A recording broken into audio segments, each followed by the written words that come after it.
ایک بزرگ گزرے شاہ بقی الدین ابن مخلد، فرماتے میری 19 سال عمر تھی، میں نیشا پور میں پڑھا کرتا تھا، میرے اندر علم کا بڑا ذوق تھا۔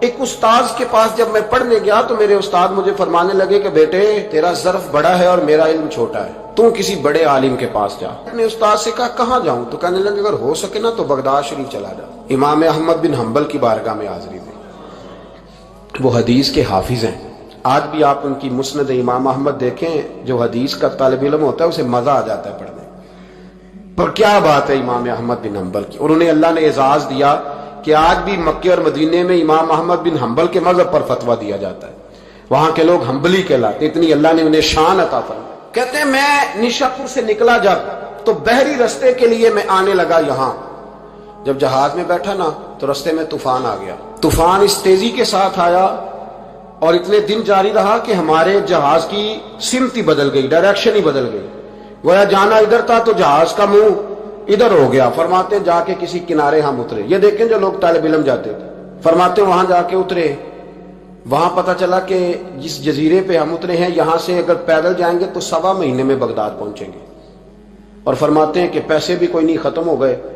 اب میں وہاں سے اترا، پتے کھاتا، 1.25 مہینہ لگا اور میں بغداد شریف پہنچا، اور جب پوری جد و جہد کر کے وہاں پہنچ گیا نا تو پتہ چلا کہ امام احمد بن حنبل کا تو مدرسہ ہی بند ہو گیا، ان کے تو جمعہ پڑھانے پہ پابندی لگ گئی ہے، وقت کا بادشاہ ناراض ہو گیا، اس کا مطلب ہے وہ بھی سیاسی باتیں کرتے ہوں گے، ناراض ہو گیا، اس نے پکڑ کے آپ کو جیل میں ڈال دیا۔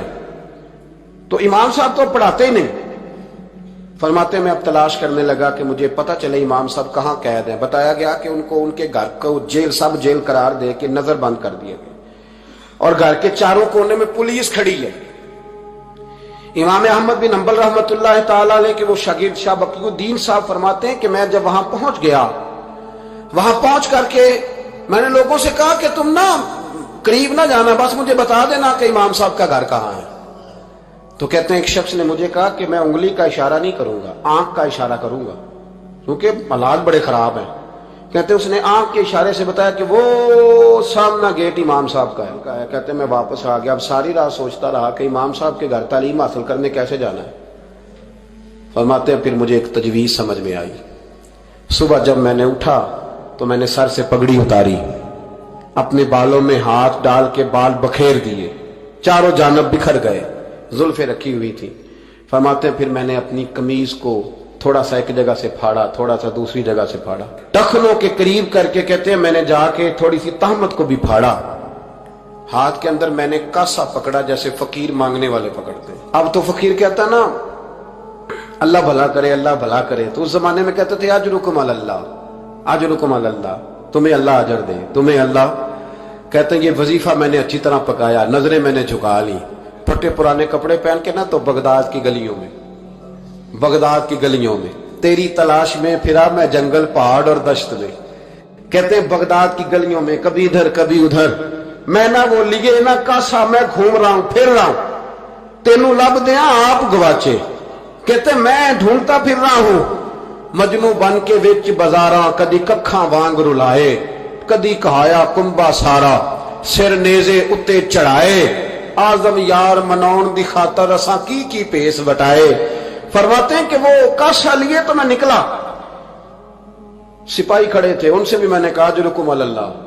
کہتے ہیں ایک دینار انہوں نے بھی میرے کاسے میں ڈالا۔ پھر امام احمد بن حنبل کا دروازہ آیا تو میں نے دروازے پہ کھڑے ہو کہا اجرکم علی اللہ، اجرکم علی اللہ، اجرکم علی اللہ۔ کہتے میرا جوش ہی بدل گیا۔ امام صاحب نے جھٹ سے دروازہ کھولا، خوبصورت امامہ اور خوبصورت چہرہ، کہتے ہیں ان کا چہرہ دیکھا تو میرے آنسو ہی بہہ گئے، اور امام صاحب نے جب ایک دینار میرے پیالے میں ڈالا تو میں رو پڑا۔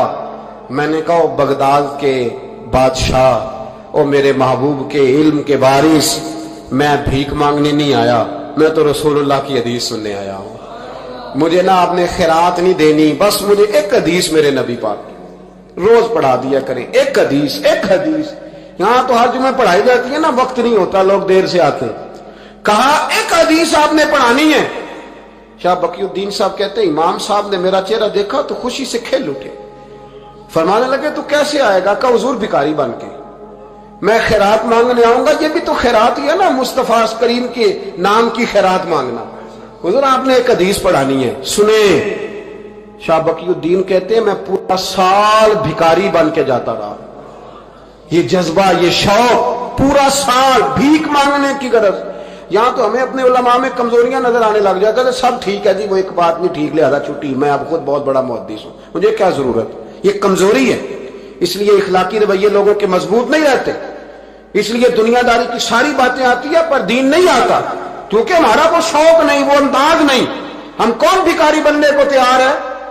جب لوگ کاسا پکڑتے تھے تو پھر رسول اللہ کے دین کی خیرات بھی اس میں آیا کرتی، اب کوئی کاسا ہی نہیں پکڑتا تو خیرات کیسے آتی؟ تو لوگ بحث کرنے آتے، گفتگو کرنے آتے، لینے کون آتا؟ حضرت شاہ بقی الدین کہتے ہیں میں پورا سال جاتا رہا۔ امام احمد بن حنبل مجھے فرماتے یار میں بھی سوچتا تھا کہ کہیں میرے علم کو زانگی نہ لگ جائے، دیکھو اللہ نے فضل کیا ہے، مجھے ایک طالب علم عطا فرما دیا ہے۔ فرماتے ہیں پورا سال میں جب ان کے دروازے پہ جاتا تو ایک دھیلا بھی ڈال دیتے اور مصطفیٰ کی ایک حدیث بھی سنا دیتے، اور فرماتے ہیں دنیا ساری پڑھتی ہے پر ہمارے پڑھنے کا استاد انداز یہ تھا کہ استاد پہلے امامہ باندھتے، جبہ پہنتے، اور اس قید میں نظر بندی کے عالم میں جب وہ نبی پاک کی حدیثیں سناتے تو ان کی آنکھیں آنسوؤں سے بھر جاتی، وہ روتے ہوئے تڑپتے ہوئے حدیث سنا، اور میں بھی اسی درد سے وہ بات وصول کرتا۔ فرماتے ہیں سال گزر گیا، حکمران مر گیا، فوت ہو گیا، نیا بادشاہ آیا، اس نے خود امام احمد بن حنبل کو بڑا مدرسہ بنا کے دیا، اس نے بڑی جامع مسجد میں امام صاحب کے خطبہ جمعہ کا بندوبست کیا۔ فرماتے ہیں ہزاروں طالب علم کئی ملکوں سے امام صاحب کے دروازے پر آ کے بیٹھنے لگے۔ فرماتے ہیں جب میں بھی پہنچا نا تو امام فرمانے لگے تو ذرا آگے آ جا، کہتے میں آگے آیا تو فرمانے لگے بھی علم تمہیں بھی دیتا ہوں، تمہیں بھی پڑھاؤں گا، مرتے دم تک پڑھاؤں گا، پر جو میرے اندر فیض کی خیرات تھی نا وہ ساری اس نے حاصل کر